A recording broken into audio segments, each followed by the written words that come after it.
Have you ever had an opportunity to listen to any tapes prepared by the Church of Scientology? Yes, they have quite a few tapes that they put out. You ever had an opportunity to listen to a tape, see if you recognize this particular tape? This is a tape called Can We Ever Be Friends?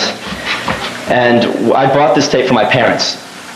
My parents were objecting to my involvement in Scientology because I had suggested to my parents that I was thinking of dropping out of school, and my parents were very upset about that. So they declared me a PTS, potential trouble source. And they said that this tape could handle my PTS condition. If I give this tape to my parents, I'll be able to calm them down and my PTS condition would go away. Does this tape discuss the benefits of public education? This tape basically explains to my parents that you can't blame me for wanting to drop out of school. It paints a picture of public education as being a harmful thing, and therefore you have no right to object to my wanting to abandon school. Do you know where that part is on that tape? I believe it's queued up. I mean, we can check and see. It should be queued up. And you've had an opportunity to listen to this tape? Yes, I have. A casual tour of some modern schools or universities can make the observer wonder why any decent child or person would consent to stay in one today. Teachers and security guards beaten and killed.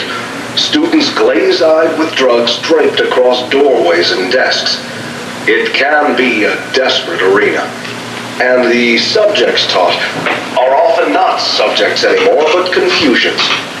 Reading, writing, and arithmetic seem to have become perplexity, illiteracy, and mystification. In the war-mad days of 19th century Germany, the psychologists spawned the technology of degrading all men to animals. He is in charge of your schools today. It is compulsory training in every grade and teacher level to regard all students and friends as treacherous beasts and atheists.